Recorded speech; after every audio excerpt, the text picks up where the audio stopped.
Je sens que ce titre va m'attirer les mascus et compagnie parce que c'est clairement le genre de truc qui risque de leur plaire.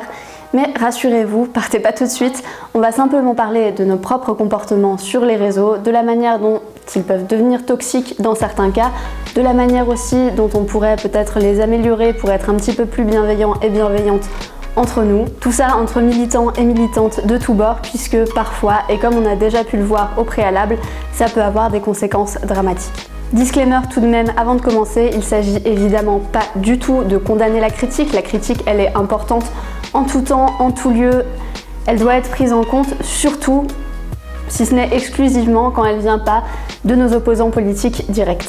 Ceci dit, il reste évident que les critiques de fachos, les critiques des opposants au féminisme avec un S de tous bords ne m'intéressent pas, sont réellement le cadet de mes soucis. Cependant, ça reste important que je prenne en compte par exemple les critiques que peuvent poser sur mes actes ou sur mes propos des personnes racisées, des personnes trans, toutes les personnes finalement qui subissent des oppressions par lesquelles je ne suis pas concernée, et ce même si on a des désaccords théoriques sur d'autres points. Par contre, évidemment, des mecs random qui viendraient sous cette vidéo me dire que je suis une fragile, qui viendraient me dire que le patriarcat n'existe pas, tout ça, franchement, c'est le cadet de mes soucis et allez vous faire cuire le cul. Voilà, je pense que vous avez l'idée. J'aime pas particulièrement les personnes qui passent leur temps à dire des conneries du genre Internet, c'est pas la vraie vie. Je pense que c'est totalement faux. Comme tu peux le voir, moi, ma vie, elle est clairement sur Internet. Le shop avec mes créations est d'ailleurs ouvert et le lien est dans la description. Oui, je te place là, ça, comme ça, au milieu de nulle part. Bref, je communique, je partage, je travaille sur Internet. Et quand je suis sur Internet, quand je m'y exprime, je suis pas d'un coup une fausse personne, même si je m'exprime sous un pseudo et même si d'ailleurs je me suis construit un personnage. J'en ai pas moins la même sensibilité, les mêmes aspirations qu'IRL, si ce n'est plus même parfois. Ceci dit, il y a quand même des différences fondamentales entre les interactions en réel et les interactions sur Internet. Tout simplement parce que sur Internet, on maîtrise pas tout. Ce qu'on dit sur Internet est pérenne, va être vu par des milliers de personnes, potentiellement en tout cas, alors que dans la réalité, c'est quelque chose de relativement éphémère. Donc voilà, il y a des différences. Sur Internet, on peut pas garder le contrôle nécessairement sur ce qu'on dit. Je dis pas du tout ça comme une excuse, ça n'en est pas une, c'est simplement que sur Internet, il y a plus de choses à prendre en compte, il y a plus d'éléments qui entrent en jeu que dans la vie hors des réseaux. Comme dans la dernière vidéo sur les réseaux où je vous donnais mes astuces pour me protéger sur Internet, on va se concentrer un petit peu sur Twitter.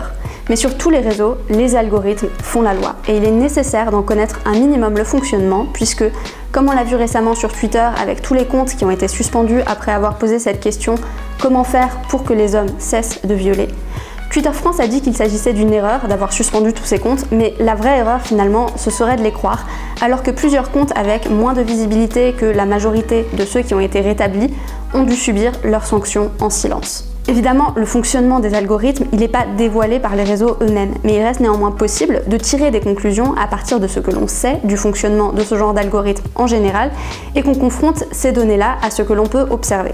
L'algorithme Twitter, comme finalement la plupart des algorithmes de réseaux sociaux, est très clairement un outil qui va dans le sens des systèmes de domination. Si je parle de ce que je connais le mieux, aka le Twitter féministe, il est très fréquent que des féministes soient suspendus pour des raisons totalement absurdes, des doubles négations ou même du sarcasme. Je vous laisse admirer quelques secondes en silence pourquoi j'ai moi-même été suspendue récemment.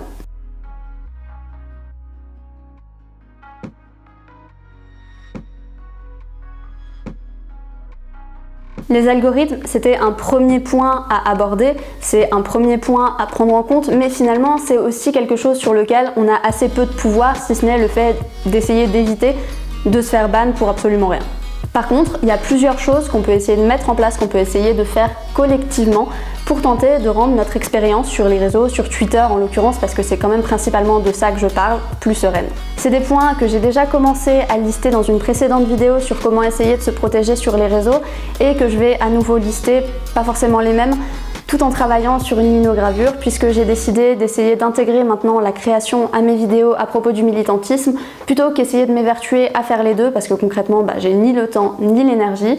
On est dans l'expérimentation, on teste de nouveaux trucs, vous me direz ce que vous en pensez et surtout soyez indulgents mais comme d'hab quoi. On sait désormais par exemple que partager quelqu'un pour le ou la critiquer peut lui apporter plus de soutien et de validation qu'apporter quoi que ce soit à nos luttes.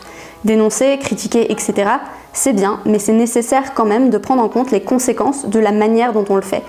Et comme d'habitude, je précise que je fais moi-même des erreurs. J'ai pas du tout toutes les clés en main et je viens pas juste vous prêcher la bonne parole.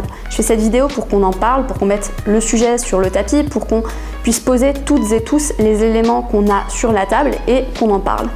À la fois pour qu'on cesse de donner de la visibilité à nos opposants à notre insu et à la fois aussi pour qu'on cesse de briser des personnes dans nos rangs involontairement. Au passage, vous avez devant vous un exemple très concret de comment le fait de critiquer quelqu'un, de l'insulter, de le menacer peut lui donner de la force et de la visibilité, tout simplement parce que avant que les mascus passent par là, concrètement, j'avais pas de blog, j'avais pas de chaîne YouTube, j'avais un compte Instagram avec genre 300 abonnés, un compte Twitter avec encore moins, voilà. Je vais commencer par parler d'un truc que personnellement j'aime pas des masses, c'est la citation sur Twitter. Pour moi, la citation sur Twitter, ça peut difficilement être autre chose qu'un outil de harcèlement. Si je veux critiquer les propos d'une personne, à quoi bon le citer si je veux pas volontairement et pour une raison précise que les gens aient accès au tweet? Autant faire un screen. Avec une citation, l'élément partagé, il va monter dans l'algorithme, on lui donne de la visibilité et pas uniquement via nos followers. Sans compter qu'un screen limite quand même considérablement les possibilités d'être à l'origine d'une vague de harcèlement ou d'y participer, parce que je pense que croire que le harcèlement est forcément volontaire, c'est une illusion qui est bien confortable. Petite précision tout de même, j'utilise parfois moi-même les citations, mais dans certains cas précis, soit pour valider un propos et y ajouter quelque chose, soit parce qu'il s'agit d'un média ou d'une personnalité politique. Pas un militante, quand je parle de personnalité politique, j'entends pas un militant ou une militante, mais j'aurais pas de scrupule par exemple à citer Macron. Il y a aussi plusieurs manières de faire un screen. On peut choisir de laisser des infos ou essayer d'anonymiser au max. Perso, j'anonymise par défaut et je laisse uniquement des infos si je souhaite qu'on puisse bloquer ou signaler cette personne ou ce tweet en particulier. En règle générale, je vais aussi laisser le nom de la personne, le pseudo de la personne, quand c'est quelqu'un avec une grosse visibilité, parce que dans ce cas-là, ça n'aurait pas forcément de sens de l'anonymiser dans la mesure où le tweet, l'information en question, aurait probablement, très probablement, été vu d'abord par pas mal de gens sur le compte de la personne en question, avant même d'être vu chez moi, et du coup ça n'aurait pas de sens. Par contre, si je cite quelqu'un de totalement inconnu, pour moi il n'y a rien qui justifie que je laisse ces informations, excepté si c'est réellement des propos très violents et que je veux qu'on puisse bloquer cette personne-là. Mais sinon, je vois réellement pas l'intérêt de laisser le nom de la personne. D'ailleurs, si j'utilise un screen qui soit anonyme ou pas anonyme, j'essaie d'avoir toujours cette règle en tête que le texte, que ce qu'il y a sur le screen soit utile à mon propos. Si c'est pas le cas, si simplement moi aussi je vais proposer un discours en opposition, si je vais proposer un contre-discours par rapport à ce qui est dit dans ce tweet-là, mais que ça n'a pas d'intérêt, que je ne m'appuie pas sur ce texte, en règle générale, je vais juste, peut-être que j'aurais déjà fait le screen, ça m'arrive très souvent d'ailleurs, j'aurais déjà fait le screen, je vais le mettre dedans, je vais rédiger mon tweet et finalement je vais l'enlever parce que je vais me rendre compte que en fait ce que je dis ne s'appuie pas du tout sur ce qui est écrit dans le screen et du coup ça n'a pas d'intérêt. Si le screen n'a pas d'intérêt avec mon tweet, en règle générale, je vais l'enlever. Un autre élément qui peut être pris en compte si vous tenez absolument à continuer à citer, c'est le fait que vous pouvez désormais savoir combien de personnes l'ont déjà fait. Si 50 personnes ont déjà cité quelque chose et que vous le faites, ça devient compliqué de dire que vous n'êtes pas conscient que vous participez potentiellement à une vague de harcèlement. En fait, certes, si les propos sont oppressifs, si les propos sont violents et qu'il y a des réactions à avoir, personnellement, ça ne me viendrait jamais à l'idée d'aller juger une personne concernée par ces propos qui réagirait malgré le fait qu'il y ait déjà eu beaucoup de réactions et qui réagirait violemment même. Ça ne me viendrait pas du tout à l'esprit de juger cette personne-là. Simplement, je pense que maintenant qu'on a cet outil de pouvoir voir combien de fois a été cité un tweet, c'est une information en tout cas qu'on devrait prendre en compte, qu'on devrait réfléchir un petit peu plus. En fait, Twitter c'est réellement la foire à la réaction et je pense que ce serait intéressant qu'on réfléchisse un petit peu plus à nos réactions et qu'on réussisse à prendre un petit peu de recul sur ce qu'on fait pour se rendre compte aussi de l'impact que ça peut avoir sur la personne en question. Après, je suis bien obligée de l'admettre, toutes ces règles, toutes ces choses que je m'auto-impose, déjà, je ne suis pas en train de vous dire qu'il faut absolument faire la même chose, je vous dis juste, moi, c'est ce que je fais par rapport à ces éléments-là et par rapport à ce à quoi j'ai réfléchi. C'est probablement pas suffisant, c'est probablement pas parfait, et d'ailleurs, vraiment, j'aimerais qu'on puisse échanger sur le sujet parce que c'est un sujet qui me tient vraiment à cœur. Parce que dans les luttes sociales, c'est important de tenir dans la durée. C'est bien beau de faire des actions coup de poing, de faire des choses qui ont un impact fort d'un coup, et c'est vraiment très chouette quand on y arrive, mais si on veut réussir à obtenir des choses avec nos luttes, il faut qu'elles puissent tenir dans la durée, et pour ça, il faut que le militant s'effondre pas tous les 4 matins, quoi. Donc voilà, ça m'arrive aussi personnellement de déroger à mes propres règles, évidemment, dans l'énervement, parce que, comme tout le monde, je suis humaine, comme vous en fait, et c'est difficile parfois de prendre du recul, c'est difficile surtout quand on est attaqué très régulièrement, parce que je sais ce que c'est aussi de militer sur Twitter, je sais ce que c'est que de recevoir des insultes, des menaces et compagnie tous les jours, mais voilà, si on n'arrive pas à prendre du recul, on va avoir beaucoup de difficultés à tenir dans la durée. Je pense que c'est important qu'on essaye, malgré tout, de nous poser un peu et de réfléchir, de ne pas nous laisser emporter par le flot constant qu'est Twitter.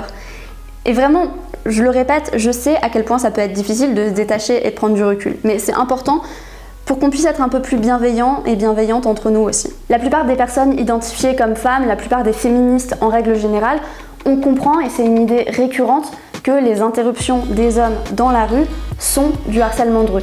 Peu importe si ce n'est pas toujours le même homme, peu importe si cet homme-là est poli, ça reste du harcèlement de rue tout simplement parce que cette interruption s'inscrit dans un continuum de harcèlement. Cet homme-là, il n'est pas tout seul, il y en a eu potentiellement 3, 4 avant, voire plus selon à partir de quand on se met à compter. Et du coup, j'aimerais savoir pourquoi on a autant de difficultés à se rendre compte de ça sur Internet. Pourquoi on a autant de difficultés à se rendre compte que parfois, sans s'en rendre compte, sur Internet, on s'inscrit dans un continuum de harcèlement envers des personnes. Finalement, le harcèlement dans la rue et le harcèlement sur Internet, c'est pas du tout les mêmes raisons, c'est pas du tout les mêmes sujets, c'est même pas les mêmes mécanismes. Par contre, je pense que les ressentis, eux, sont très similaires. Personnellement, c'est ce que j'appelle du harcèlement dilué. C'est une forme de harcèlement qui est très rarement l'œuvre d'une seule personne ou même d'un groupe de personnes identifiées, et surtout c'est une forme de harcèlement dans laquelle on a rarement conscience d'être en train de harceler. On n'a pas conscience qu'on est en train de participer à une vague de harcèlement. Et malheureusement, ça, le fait d'en avoir conscience ou non, en fait ça change pas grand chose pour les personnes qui en sont victimes. Une petite particularité que j'ai notée sur Internet, quelque chose que j'ai l'impression en tout cas qui existe sur Internet, vous me direz aussi ce que vous en pensez, parce que tout ça c'est issu de mes observations, et mes observations elles sont situées, donc évidemment comme je le disais déjà au préalable, j'ai pas du tout la science infuse, je suis pas du tout en train de faire des grandes affirmations en mode faut absolument faire ça, faut absolument pas faire ça. C'est simplement, moi, c'est ce que j'en ai conclu. Si vous en avez conclu autrement, dites-moi, comme ça on en discute, ce serait cool. Et donc j'ai l'impression que ce harcèlement sur Internet, il peut finir même par être réciproque. J'ai l'impression que c'est une de ses particularités. Et le fait qu'il soit réciproque, par exemple, le fait que des personnes participent à une vague de harcèlement à mon encontre, mais moi, parallèlement, en répondant, en ayant certaines actions, je participe aussi aux vagues de harcèlement envers d'autres personnes. J'ai l'impression que ça existe sur Internet et qu'il y a des harcèlements réciproques comme ça, et que ça rend encore plus difficile finalement le fait d'identifier le fait qu'on est actrice d'une vague de harcèlement.